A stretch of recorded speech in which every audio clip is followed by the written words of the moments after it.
Grandpa Joe's farm was the kind of place people dreamed about when they thought of peace and simplicity.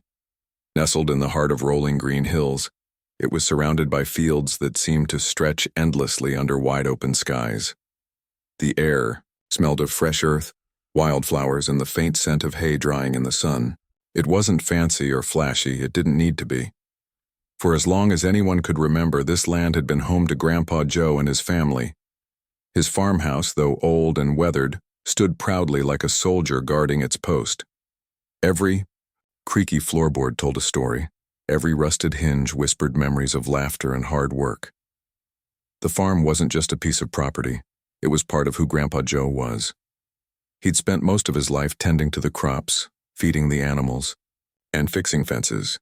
Some days were harder than others, like when storms swept through and flattened the cornfields, but even then, he never complained. To him, the farm wasn't just dirt and plants. It was freedom. Freedom from noise, from crowds, from the chaos of city life. Out here, all you heard was the wind rustling through the trees and the occasional moo of a cow or cluck of a chicken. But lately, things had started changing around the farm. A few years back, developers bought up acres of nearby land and turned them into an upscale housing development called Meadowbrook Estates. At first, Grandpa Joe didn't mind too much. Sure, the sight of cookie-cutter houses with manicured lawns felt out of place next to his humble farm, but he figured everyone deserved their own slice of happiness.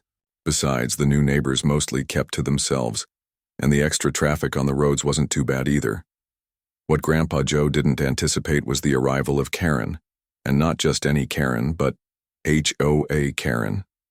If you've ever lived near one of those neighborhoods with strict rules about what color your mailbox can be or whether you're allowed to hang laundry outside, you know exactly the type. Karen was the head of the Homeowners Association, HOA, and she took her job very seriously. Too seriously, some might say. She carried a clipboard everywhere she went, wore sunglasses perched on top of her head like a crown, and always seemed to have a pen tucked behind her ear. Her perfectly styled blonde hair and designer workout clothes made her look more like a fitness influencer than someone concerned with neighborhood regulations. Karen's favorite thing to do was enforce the HOA's endless list of rules. No weeds taller than 3 inches? Check. No holiday decorations left up after January 15th? Double check. And heaven forbid anyone dare to park their car on the street overnight. Karen would march right over, knock on their door, and lecture them until they promised to follow the rules. Most people found her annoying but harmless. After all, what real damage could someone obsessed with lawn ornaments possibly cause?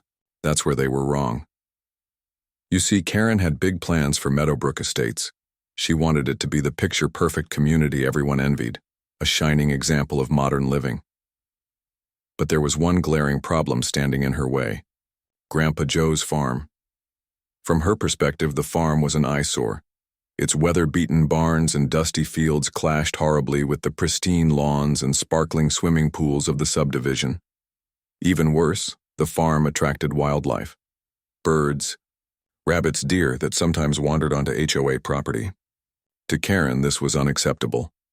So she decided to take matters into her own hands. At first, Karen tried subtle tactics. She sent polite letters to Grandpa Joe suggesting he update his property. Maybe paint the barn a brighter color, or install some decorative lights along the driveway. When those suggestions went ignored, she escalated.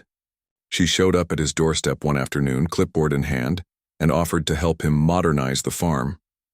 Grandpa Joe, being the kind man he was, invited her in for lemonade and listened patiently as she rambled on about solar panels, wind turbines, and other eco-friendly upgrades.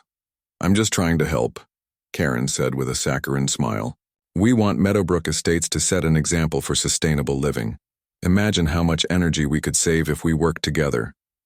Grandpa Joe nodded politely, thanked her for the advice, and sent her on her way. He appreciated her enthusiasm, but knew better than to let outsiders meddle with his land. The farm had been in his family for generations, and he wasn't about to change it because someone else thought it looked outdated. Little did he know, Karen wasn't the type to take no for an answer. Over the next few weeks, strange things began happening around the farm. Tools went missing from the shed. Fences that had stood strong for years suddenly developed mysterious holes. One morning, Grandpa Joe woke up to find tire tracks crisscrossing his fields, ruining rows of freshly planted crops. At first, he chalked it up to accidents or mischief, but deep down, he couldn't shake the feeling that something bigger was brewing. And he was right. One sunny Saturday morning, as Grandpa Joe sipped his coffee on the porch, he noticed something odd glinting from the roof of his old red barn. Squinting against the sunlight, he grabbed his binoculars and took a closer look. What he saw made his blood boil. Rows of shiny solar panels, gleaming like invaders atop his beloved barn. Someone had installed them without his permission. Furious, Grandpa Joe stormed across the yard to inspect the damage. The panels were brand new, state-of-the-art models worth thousands of dollars. How had they gotten there? Who dared trespass on his property and tamper with his belongings? It didn't take long to connect the dots. Only one person had been pushing so hard for sustainable upgrades lately. Karen. When Grandpa Joe confronted her later that day, she didn't even try to deny it. Instead, she smiled smugly and said, "I knew you'd come around eventually. These panels are going to revolutionize your farm, Joe. Think of all the money you'll save on electricity." Save money? On his farm? Grandpa Joe clenched his fists, struggling to keep his temper in check. This wasn't about saving money or being environmentally friendly. This was about control. Karen thought she could barge into his life, dictate what he should do with his property and get away with it because she wore expensive yoga pants and carried a clipboard. But Karen wasn't done yet. As if installing the panels illegally wasn't enough, she pulled out a stack of papers and slapped them onto the kitchen table. "Here's the paperwork," she said breezily.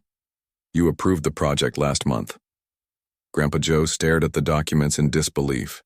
They were filled with official-looking stamps and signatures, but none of them were his. Someone had forged his name. Someone had gone to great lengths to make it look like he'd agreed to this ridiculous scheme. For a moment, Grandpa Joe felt overwhelmed. How could he fight someone like Karen? She had resources, connections, and an entire HOA board backing her up. All he had was his farm, his family, and his stubborn determination to protect what was rightfully his. But as he sat there, staring at the fake documents and listening to Karen prattle on about carbon footprints and renewable energy, an idea began forming in his mind. This wasn't just about solar panels anymore. This was about principle. And if Karen thought she could walk all over him, she was about to learn a valuable lesson. Grandpa Joe leaned back in his chair, folded his arms, and gave her a slow, knowing smile. "You really think you're clever, don't you?" he said calmly. Karen blinked, caught off guard by his tone. "What do you mean?" "Oh, nothing," he replied, his voice dripping with mock sweetness. "Just enjoy the view while it lasts." And with that, he walked out of the room, leaving Karen standing there, confused but confident she'd won. She had no idea what was coming next. The unauthorized installation of the solar panels on Grandpa Joe's barn was more than just an inconvenience. It felt like a personal attack. The shiny, metallic panels stood out like sore thumbs against the weathered wood of the barn roof. To Karen, they might have seemed modern and efficient, but to Grandpa Joe, they were a glaring symbol of disrespect for his land and his way of life. It wasn't just about property rights anymore. It was about dignity. Grandpa Joe spent the next few days trying to wrap his head around what had happened. He walked around the farm, inspecting every inch of it as if searching for clues or evidence that could explain how something so invasive could happen without him noticing. His mind raced with questions. When exactly had the panels been installed? Who had done the work? And most importantly, how far was Karen willing to go to impose her will on his farm? He decided to confront her again, this time armed with facts. Early one morning, before the sun had fully risen, he drove over to Meadowbrook Estates in his old pickup truck. Dust clung to its faded paint, and the engine sputtered slightly as he parked near Karen's immaculate driveway. Her house was everything. His farm wasn't sleek, polished, and painfully uniform. Even the flower beds looked like they'd been measured with a ruler. Knocking on her door, Grandpa Joe waited patiently until Karen answered.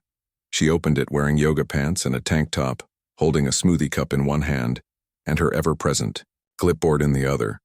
Her smile faltered slightly when she saw him standing there looking grim and determined. "Joe," she said brightly, though there was a hint of nervousness in her voice. "What brings you here?" "I want answers," he said firmly, stepping closer. "Those solar panels on my barn, how did you manage to put them up without asking me first?" Karen hesitated for a moment, then plastered on her practiced smile. "Oh, Joe, I already told you. I thought we were on the same page. You signed off on the project, remember?" She gestured toward the stack of papers sitting neatly on her dining table inside. "No, I didn't sign anything," Grandpa Joe replied, his voice steady but firm. "And even if I had, you can't just march onto someone else's property and start making changes like you own the place." Karen waved a dismissive hand as if brushing away his concerns. "Relax, Joe. Think of it as a gift. Solar energy is the future. With these panels, your electricity bills will practically disappear. Plus, think of how much better your farm will look now. It's a win-win." "A win-win?" Grandpa Joe repeated incredulously. "You broke the law, Karen. This isn't about saving money or being eco-friendly. This is trespassing. Plain and simple." Her smile tightened, and for the first time, a flicker of irritation crossed her face. "Well, technically speaking, the HOA owns part of your land anyway. Didn't you read the fine print when you bought this property?" That comment stopped Grandpa Joe cold. He stared at her, his jaw tightening. "What are you talking about?" Karen leaned casually against the doorframe, clearly enjoying having the upper hand. When the developers built Meadowbrook Estates, they included a clause in the deeds giving the HOA partial control over adjacent properties. It's standard practice. We're allowed to make improvements that benefit the community as a whole. Installing those solar panels falls under that category. Grandpa Joe couldn't believe what he was hearing.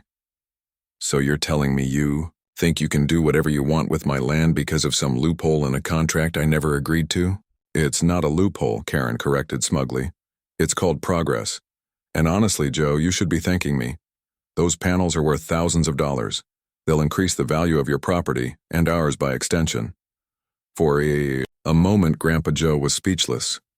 He wanted to argue, to tell her she was wrong, but deep down, he knew she had planned this carefully.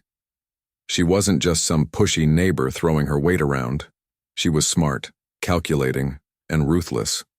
She had done her homework, exploiting legal gray areas to justify her actions. But Grandpa Joe wasn't ready to give up yet. Instead of losing his temper or storming off, he took a step back and studied her carefully. There was something almost desperate about the way Karen kept talking, as if she needed to convince herself as much as him that she was in the right. That gave him an idea. "You know what, Karen?" he said finally, his tone surprisingly calm. "Maybe you're right. Maybe the panels will save me money. But I still don't appreciate you barging in without permission. If you really wanted to help, you could have asked me first instead of sneaking around behind my back." Karen blinked, caught off guard by his sudden change in attitude. "Well, I suppose I could have handled things differently," she admitted reluctantly. "But the important thing is that it's done now. Let's focus on moving forward, okay?" Grandpa Joe nodded slowly, pretending to consider her words. "All right, fair enough, let's move forward. But if these panels are staying, I expect compensation for the use of my property. After all, you're benefiting from them too, aren't you?" Now it was Karen's turn to hesitate. Compensation hadn't been part of her plan.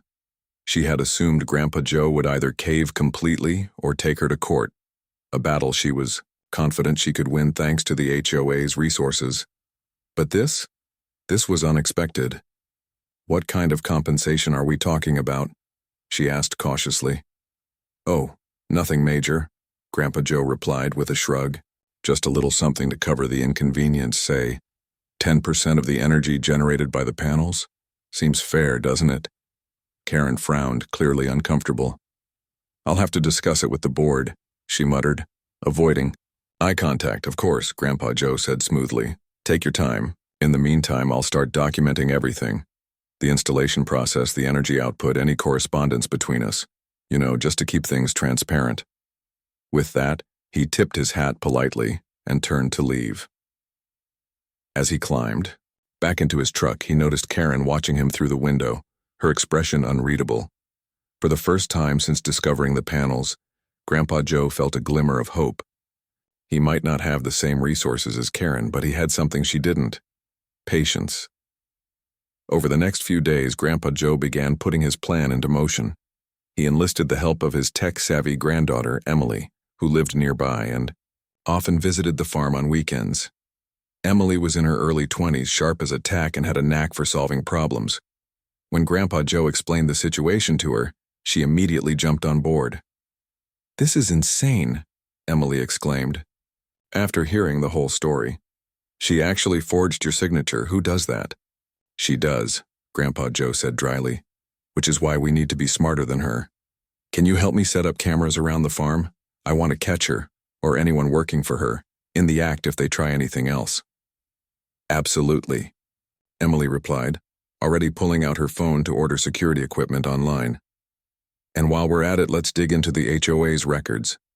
If she's playing fast and loose with the rules, there's bound to be a paper trail." Together, they spent the weekend fortifying the farm. Emily installed motion-activated cameras near the barn, the driveway, and other key areas. She also hacked into the HOA's email server, with Grandpa Joe's blessing and guidance from a lawyer friend, to see if she could uncover anything useful. Meanwhile, Grandpa Joe started documenting everything himself, keeping meticulous notes and taking photos of the panels from every angle. As the days passed, Grandpa Joe noticed subtle changes in Karen's behavior. She avoided him whenever possible, ducking behind bushes or speeding past in her car when she saw him walking along the fence line. When they did cross paths, her usual confidence seemed shaky, replaced by a nervous edge that made her stumble over her words. One afternoon, while checking the mail, Grandpa Joe received a letter from the HOA. It was written in formal language, full of legalese, but the message was clear. They refused to pay him any form of compensation for the solar panels. They claimed the panels were a community asset, and therefore exempt from such agreements. Grandpa Joe chuckled as he read the letter aloud to Emily. "They really think they can strong-arm me into backing down, don't they? They underestimate you," Emily said with a grin, "which works perfectly in our favor." By now, Emily had uncovered some troubling information about the HOA. Their finances were a mess, riddled with unexplained expenses and suspicious transfers. One particularly damning email revealed that Karen had authorized several large payments to contractors without proper approval from the board. Another showed that she had pressured local officials to expedite permits for the solar panel installation. Bypass. Grandpa Joe's plan was simple but clever. He knew he couldn't take on Karen and the HOA head-on. Not yet, anyway. They had money, lawyers, and a network of connections that could make life difficult for him if he pushed too hard too soon. Instead, he decided to play along, for now. He would let Karen think she had won, lulling her into a false sense of security while he gathered enough evidence to turn the tables. The first step in his strategy involved documenting everything. Every interaction with Karen, every email or letter from the HOA, every photo of the solar panels. It all went into a growing file folder that Grandpa Joe kept locked in his desk drawer. Emily helped him organize the information digitally as well, creating spreadsheets and timestamps so nothing could be disputed later. She even set up a private cloud account where they stored copies of everything, just in case something happened, to the physical files. But documentation alone wasn't enough. Grandpa Joe needed proof that Karen had acted illegally, and that meant finding tangible evidence of wrongdoing. This is where Emily's tech skills came in handy. Using her laptop, she dug deeper into the HOA's records, uncovering emails and financial statements that painted a troubling picture. It turned out Karen hadn't just forged Grandpa Joe's signature, she had also misused HOA funds to pay for the solar panel installation. Dozens of unauthorized payments had been made to contractors and suppliers, many of them flagged by auditors who were ignored or silenced. One particularly damning email stood out. In it, Karen instructed one of her associates to make sure those permits go through ASAP, adding, We don't need any red tape slowing us down. Another message revealed that she had pressured local officials to overlook zoning violations related to the project. These weren't just minor infractions. They were serious breaches of ethics and possibly criminal offenses.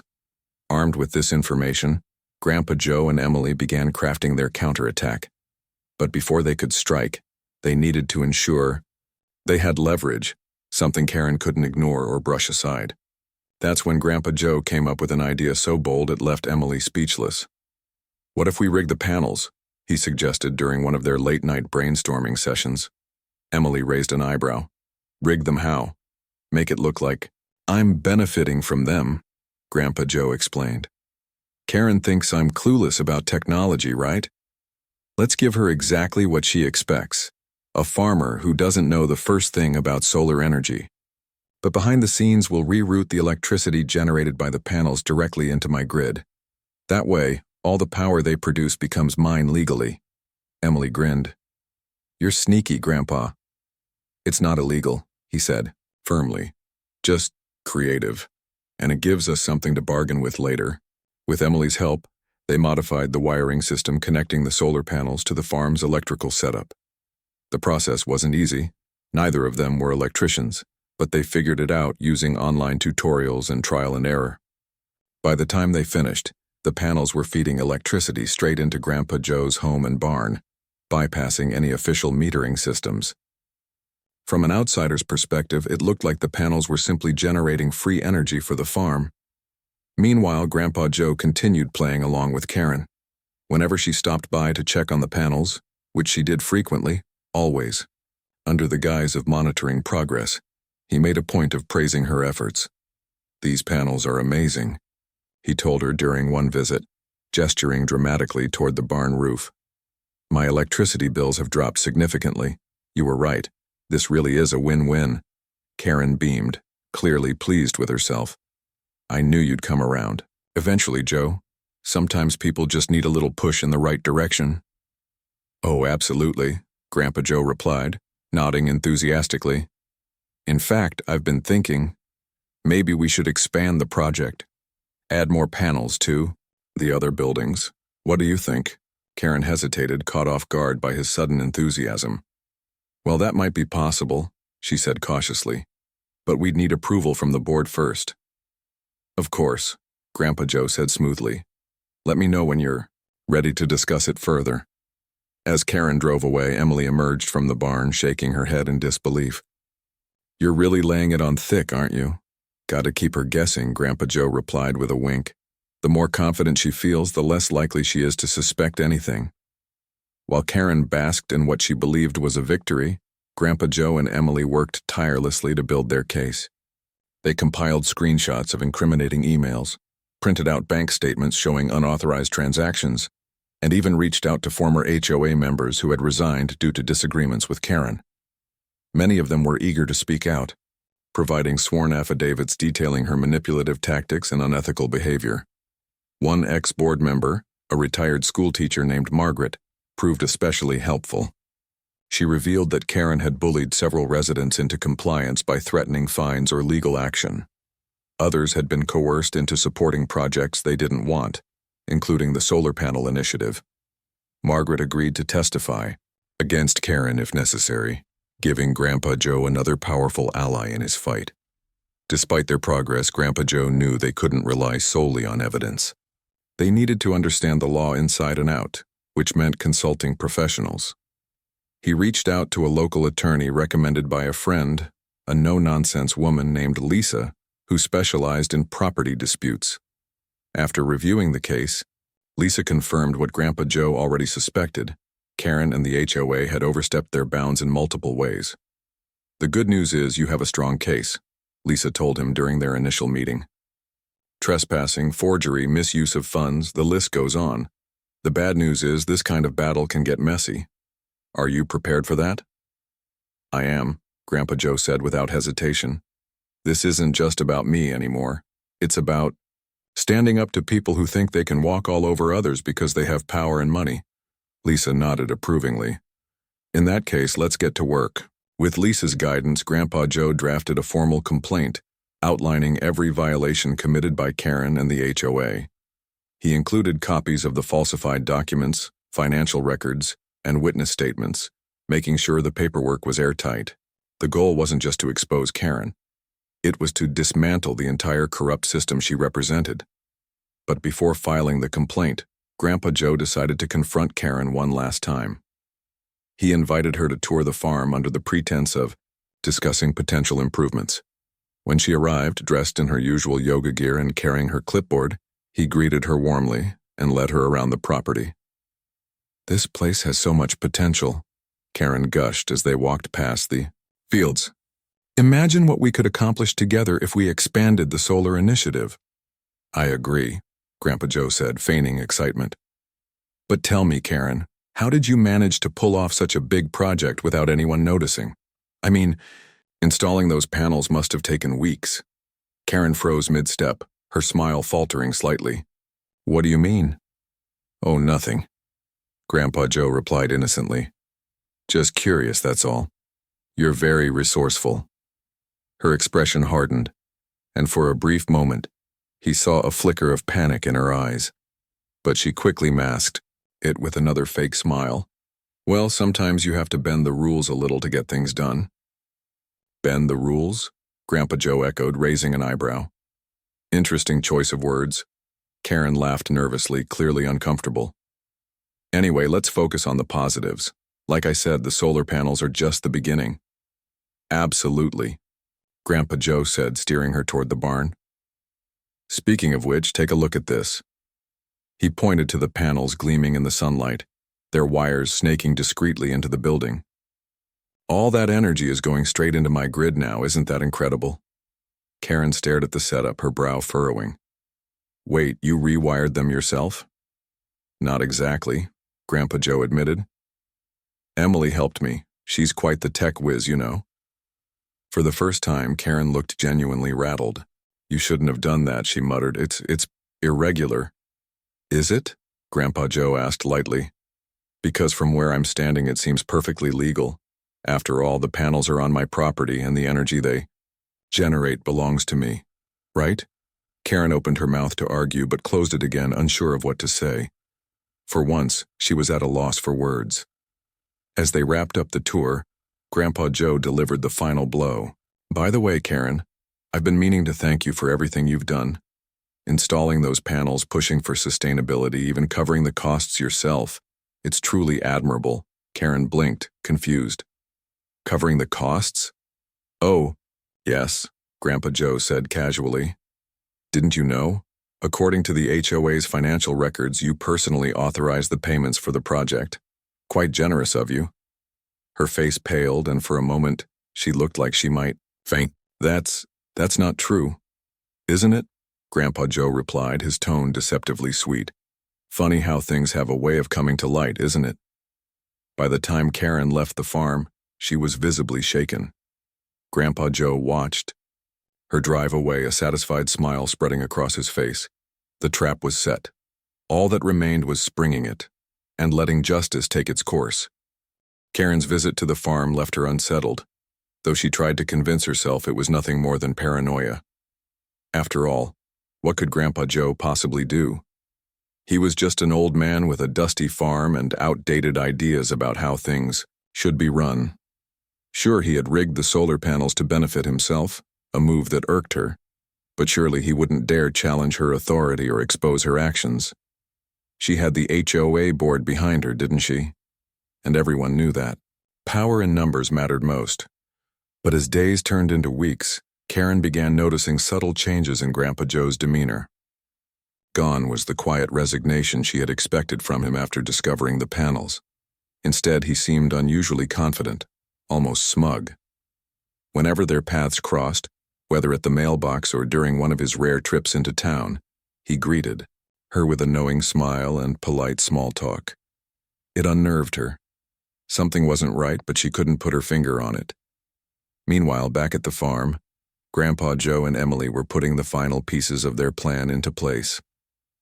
They had spent countless hours refining their strategy, ensuring every detail was covered before making their next move. The evidence they had gathered against Karen and the HOA was damning. falsified documents, unauthorized financial transactions, emails revealing unethical practices, and sworn affidavits from former board members who were tired of being bullied. But instead of rushing to file a lawsuit or going public immediately, Grandpa Joe decided to play one last card, a psychological game designed to make Karen unravel. It started with a simple phone call. One afternoon, while Karen was busy chairing yet another HOA meeting, her phone buzzed on the conference table. Glancing at the screen, she saw Grandpa Joe's name flashing across it. Reluctantly, she excused herself from the room and answered the call. "Karen," Grandpa Joe said cheerfully, "I hope I'm not interrupting anything important." No, it's fine," she replied, forcing a casual tone despite the knot forming in her stomach. "What can I do for you, Joe?" "Well, I've been thinking," he continued smoothly, "about those solar panels. You know, they're working out better than I ever imagined. My electricity bills are practically non-existent now. Thanks again for pushing me to install them. It really has been a blessing." Karen hesitated, unsure where this conversation was headed. You're welcome, Joe. I'm glad you're happy with them." "Oh, I am," he assured her. "In fact, I've been meaning to ask. You mentioned expanding the project earlier, right? Adding panels to the other buildings? Because I think that's a fantastic idea." Her heart skipped a beat. Expanding the project would mean spending even more HOA funds, something she hadn't anticipated. Worse still, it would require additional permits and approvals, increasing the risk of exposure. Still, she couldn't let him see her panic. "That's certainly something we could discuss," she said cautiously. "But we'd need to get approval from the board first." "Of course," Grandpa Joe agreed amiably. "Let me know when you're ready to move forward. Oh, and by the way, I noticed something interesting the other day. Those payments you authorized for the original installation, they weren't exactly budgeted, were they?" The blood drained from Karen's face. "What are you talking about?" "I'm just saying," he replied, his voice dripping with feigned innocence. "It's funny how some expenses slip through the cracks, especially when they involve personal decisions made without proper oversight. Don't you agree?" Karen stammered, struggling to find words. "Joe, I don't know what you're implying, but—" "No implications here," he interrupted lightly. "Just observations. Anyway, I'll let you get back to your meeting. Talk soon." Before she could respond, he hung up, leaving her standing there, clutching her phone like it might bite her. Her mind raced as she replayed the conversation in her head. How much did he know? Had someone leaked information to him? Or worse, had he uncovered the truth on his own? Over the next few days, Karen became increasingly paranoid. She avoided answering calls from unfamiliar numbers, fearing they might be from Grandpa Joe or someone else digging into her activities. At night, she lay awake, staring at the ceiling, replaying every decision she had made since taking over the HOA. Each misstep, each corner cut, loomed larger in her mind, taunting her with the possibility of discovery. To make matters worse, rumors began circulating among Meadowbrook Estates residents. Whispers of corruption within the HOA spread like wildfire, fueled by anonymous tips and cryptic social media posts. Some claimed the board had embezzled funds meant for community projects. Others accused Karen of strong-arming homeowners into compliance. While none of these allegations were substantiated, at least not publicly, they planted seeds of doubt in people's minds. One evening, Karen called an emergency meeting of the HOA board, hoping to address the growing unrest. As the members filed into the conference room, she scanned their faces, searching for signs of betrayal. To her dismay, several of them looked uneasy, avoiding eye contact or fidgeting nervously in their seats. "All right, everyone," she began, trying to sound authoritative. "We need to nip these rumors in the bud before they spiral out of control. Someone is deliberately spreading lies about us, and we can't let them go unchecked." Lies? Margaret, the retired schoolteacher, who had resigned months ago, asked sharply. She had returned for the meeting at the request of another board member. "Are you sure they're lies, Karen? Because from what I've heard, there's plenty of truth to them." Karen bristled. "Margaret, you're not even on the board anymore. What gives you the right to criticize us? The same thing that gives you the right to bully people into submission," Margaret shot back. Power doesn't mean squat if you abuse it. The room erupted into murmurs as other board members chimed in, voicing concerns they had kept silent about for too long. One accused Karen of forging signatures on contracts. Another revealed she had pressured them into approving projects they didn't support. The accusations flew fast and furious, each one chipping away at Karen's carefully constructed facade. Desperate to regain control, Karen slammed her hands on the table. "Enough!" she shouted. "This is ridiculous. We have work to do, and sitting around pointing fingers isn't helping anyone." "Actually," a soft voice interjected, "it's helping quite a lot." All eyes turned to the doorway, where Grandpa Joe stood, flanked by Emily and Lisa, the attorney. In his hand he held a thick folder stuffed with papers.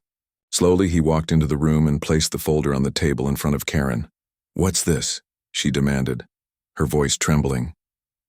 "This," Grandpa Joe said calmly, "is everything. Every email, every bank statement, every witness statement. Proof that you've been breaking laws and abusing your position for years. And unless you want it all to become public knowledge, you'll listen very carefully to what I have to say." For a moment, the room fell silent. Karen stared at the folder, her face pale and her hands shaking. Finally, she managed to choke out a single word. What do you want?" Grandpa Joe leaned forward, his expression unwavering. "First, you'll remove those solar panels from my barn immediately. Second, you'll drop any claims or complaints you filed against my property. Third, you'll issue a formal apology, not just to me, but to the entire community, for your behavior. If you agree to these terms, I won't pursue legal action." "And if I refuse?" Karen whispered, her voice barely audible. "Then we'll see you in court," Lisa said firmly. "And trust me, Karen, you won't like the outcome." The weight of the situation crashed down on Karen like a ton of bricks.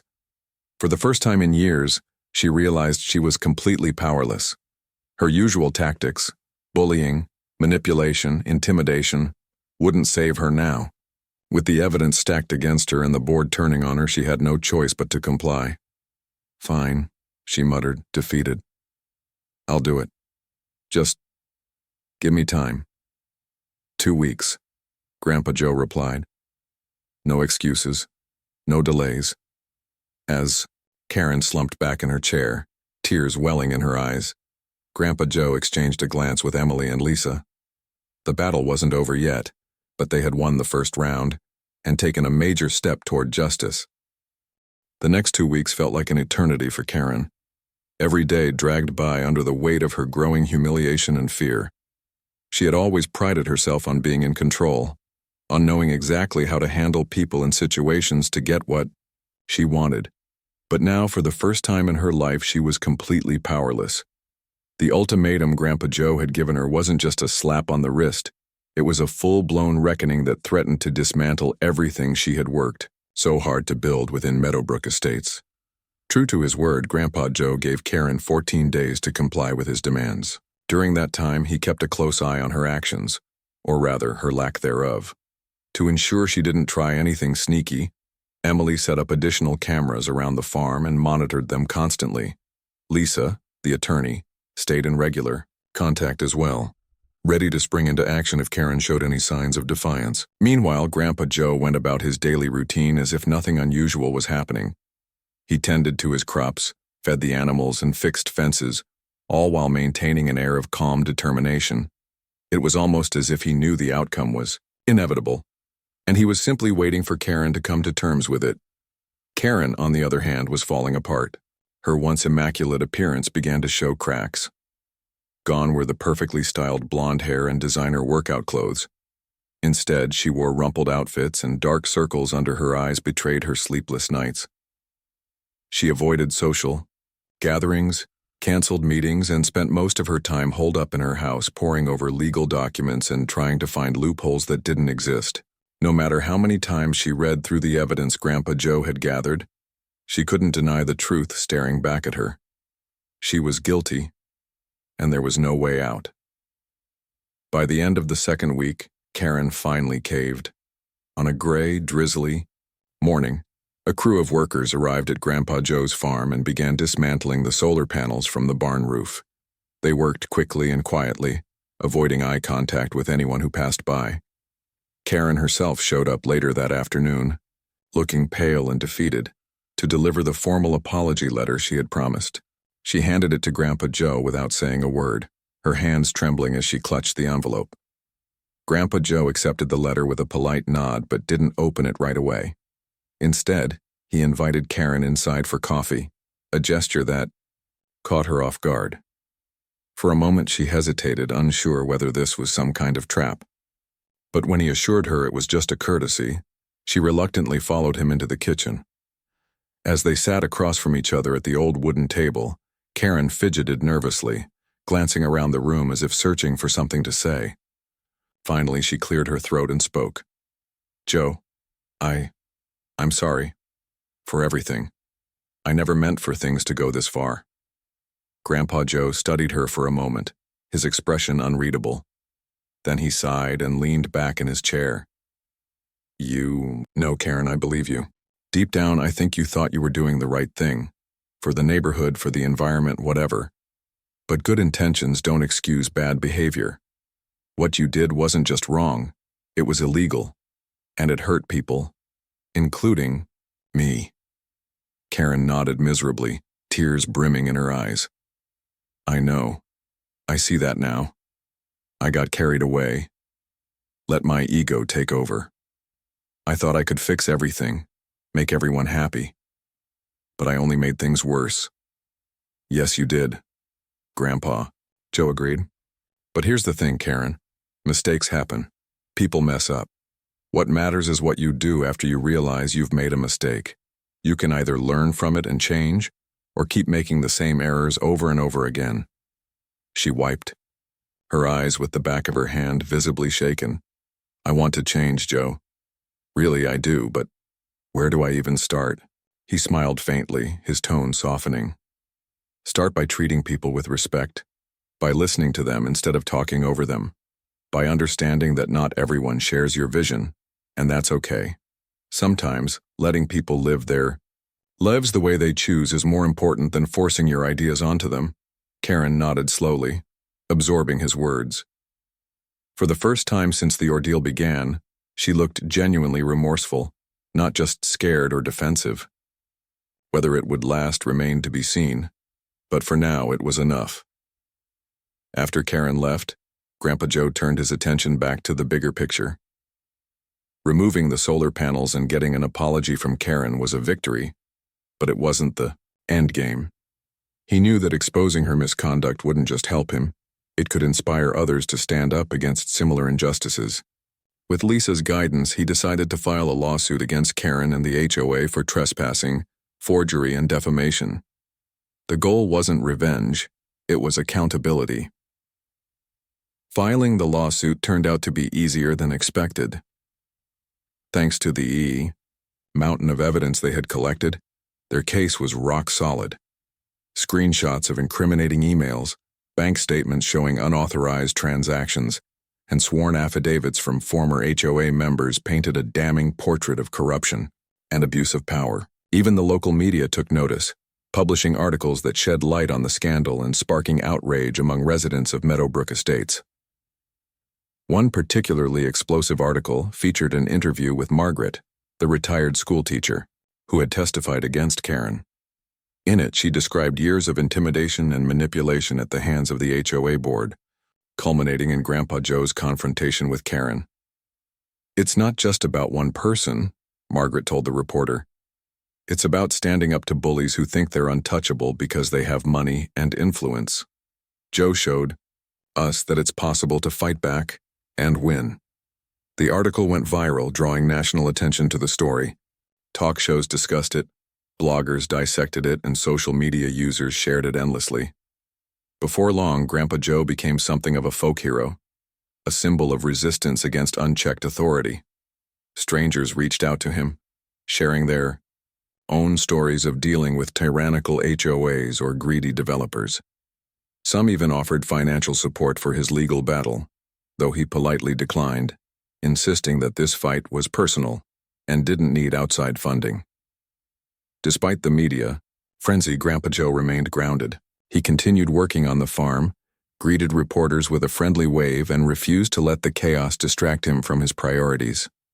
Emily, however, thrived in the spotlight.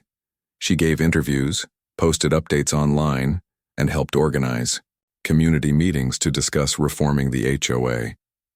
Together, they formed a grassroots movement aimed at holding the board accountable and ensuring transparency moving forward. Meanwhile, Karen's world crumbled around her. Once revered as the queen bee of Meadowbrook Estates, she was now ostracized by neighbors who felt betrayed by her actions. Several board members resigned in protest, citing irreparable damage to the HOA's reputation. Others demanded her immediate removal from leadership, threatening to dissolve the organization entirely if she refused to step down. Cornered and humiliated, Karen had no choice but to comply. In court, the case against Karen and the HOA unfolded like a drama straight out of a movie. Witnesses testified about her manipulative tactics. Forensic accountants detailed her misuse of funds, and experts explained how the falsified documents had been created. Karen tried to defend herself, claiming she had acted in the best interest of the community, but her arguments fell flat. Even her lawyer seemed disinterested, barely putting up a fight as the evidence piled up against her. When the verdict came down, it was everything Grandpa Joe had hoped for, and more. Karen was ordered to pay substantial damages to cover the cost of removing the solar panels, compensate Grandpa Joe for emotional distress, and fund a new initiative aimed at educating homeowners about their rights. Additionally, she was banned from serving on any HOA board ever again, a ruling that elicited cheers from the packed courtroom. As the judge banged the gavel to signal the end of the trial, Grandpa Joe exchanged a glance with Emily and Lisa. They had done it. Against all odds, they had taken on a powerful adversary and won. Not just for themselves, but for everyone who had ever felt powerless in the face of injustice. Outside the courthouse, reporters swarmed them, eager for quotes and sound bites, but Grandpa Joe kept his response simple and heartfelt. "This isn't about winning or losing," he said, his voice steady despite the commotion. "It's about standing up for what's right, even when it feels impossible. If my story inspires just one person to speak out against wrongdoing, then it was worth every moment." With that, he tipped his hat, climbed into his truck, and drove home, to the farm he loved, the land he had fought so hard to protect, and the peace he had earned through courage and determination.